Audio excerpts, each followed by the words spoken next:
Okay, so we're going to work in quarter guard. So like I said last time, we'll start half guard as it goes into knee slice. So ideally if I'm in half guard, I should have my elbow and knee connected. I should controlling here, something to stop this arm coming through. But if I've got too lazy, he manages to get his arms inside, pops up, and he can get knee slice, he's going to end up in this quarter guard position. Okay?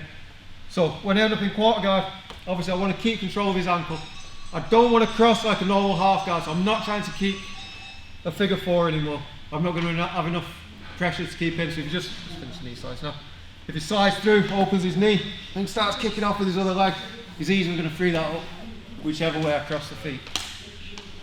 Okay, so I need to get the pressure right on this leg to be able to keep him controlled for a little bit. And the way I'm going to do it is the same way we played half guard last week, so I'll go back into half guard. So the style of half guard we were working last week, where we've got the top leg engaged, pulling back on his leg, and my hips engaged to his knee. I want the same thing now, so when he goes into quarter guard and gets to here, I want the same pressure. So I'm pulling back with my top leg, pushing with my bottom leg a little bit, but engaging my hip in. Okay? So my knees are pinched, my hips are engaged.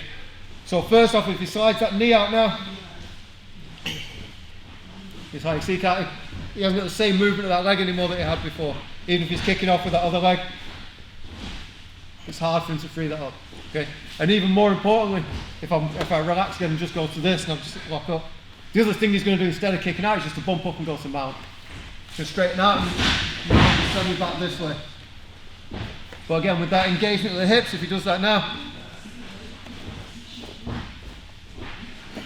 he's not going to be able to turn over. Okay? So if my legs are, if I'm just trying to clamp on his ankle, he just straighten his leg up, bump over, it turns me, straight into mount. If he does that now, it's hard for him to go. I feel like he's going to put pressure on his own knee trying to do that. So my top leg's pulling back, my bottom leg's engaged, my hips are pushing in. Okay? Obviously, we've not been concerned yet with the underhook. Sometimes just go back to the knee slice. Sometimes as he comes through, I'm going to be able to get the underhook. Sometimes he's going to get it. We'll take one option, depending on which he's got. But first, we'll just do that a little bit with the legs. Okay? So he can get to the knee slice, he can open his knee if he wants. I want to keep that pressure. Okay? He's going to try and just slide his foot out. Yeah, I'll kick off a little bit. Should be hard for him to do that. He's going to try and come back over to mount. Okay, it should be hard. So just do that first, then we'll add the techniques on from there. Okay, let's go. Get to that position. So he gets the knee through. So in terms of the legs, then I want that same pressure all the time. Okay. With it being no gi, I don't have to worry as much about this arm. If it was gi, I'd really have to be careful. I wouldn't. If he gets control of this sleeve, he'd be able to pull my arm up and make it difficult. But we'll do that in the gi class. I don't need to worry as much. Even if he gets my wrist, he's not going to be able to do much. Just pull my arm up there. If I keep my elbow in the mat, he's not going to be able to shift it that much. So I don't have to be as cautious in no gi as I would be in gi. So the main concern is where this arm is. And there's three options that we're going to have. Either I'm going to have the underhook, and he's not going to have a whizzer. I'll have the underhook and he's got the whizzer, or he has the underhook. Okay? The underhook for him or the whizzer will be the same thing. So we'll deal with that next. So we'll assume first I've got the underhook. Okay? So again, he's trying to get his leg out. He's trying to turn, he's trying to slice his knee out. All I need to do is move and get to my knees. So my first movement is tucking this elbow underneath. Here. As I tuck, I'm going to grip on his knee. Okay? Like I said, I've not tied my legs up, so I've got much freer movement than I normally have. If I was figure four now, I'd have to release it before I go. But here I can keep that same pressure, just start bumping up and turning up onto my knees. Okay? So I'm keeping the underhook around the waist, gripping on the hip, elbow closed, hand inside the knee. Okay? And then assuming I can, I'm just going to come straight back up, start attacking the back straight away. Okay? Obviously if there's a whizzer in, I can still make that same movement. So he's got the whizzer, even though I've got the underhook.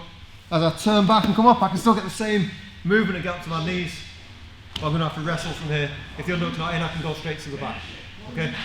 But the sweep that we're going to do next, I can do with the whizzer anyway. So going back to half guard. So I'm here, I should have inside control. I get lazy there, he bumps up, gets the hand in, bumps up, I get into position. So make sure my knee's under, I've got that pressure. He starts trying to pass, I've already got the underhook. Tucking my elbow underneath, gripping the knee. Turning up, coming to the knees, I'm pulling his knee out, hugging tight with this underhook. So he tries to turn and face me. You know, I've got control all the time. I've got the pressure whenever I'm ready. I can start trying to get my hook in, get my seat belt, and take the back. Okay? Let's go. Okay, so the last one, so you get the same thing, dominates inside, manages to bump up, and knee side. So, especially if he's dominated inside like that, he's going to probably be able to get the underhook. I always want that back, but sometimes I'm not going to be able to get it. The closer he is to me, the more pressure he's putting in, the less I'm going to be able to get it. So I want to keep that same pressure with the legs. So as he's trying to knee slice, again, I'm trying to keep this elbow tucked. I'm just going to start to walk under this way and sweep. Okay, come back a second. What I'm not doing, and this is always the mistake, I'm not trying to roll him over. So open your knee a little bit. So if he can get weight on me like this, and I try and roll him over, all I do is pull him on top of me. I just make him heavy like that. I'm pulling all his weight this way, pulling him on top of me. What I'm trying to do is walk underneath him instead. Yeah, so you see there's no effort to turn him over, I'm not bringing him in. I'm just walking under, putting my hips to his, and sweeping. Okay? And that can be the same, like I said before, if I underhook but he gets the whizzer. So he comes up, I get to the same position, he might have the whizzer. So I can do the same thing. So that's a walk under and sweep. But obviously I do that, there's a chance he's going to take his whizzer out and base. Yeah. So I can't turn him over and then I can come up, same position as before, start working to take the back instead. Okay. Again, we'll do it just off. We'll do it just off the underhook. But now, so he gets inside, bumps down, I can't pummel, he beats me to the underhook. Same pressure with the legs, keep that engaged. So the more he tries to kick that out, the harder it is. Okay, now I'm just walking this way, walking myself under, keeping that same pressure. As I feel he's going, this arm's going to go under his leg. I can come up with control, and into side control. Okay, let's go.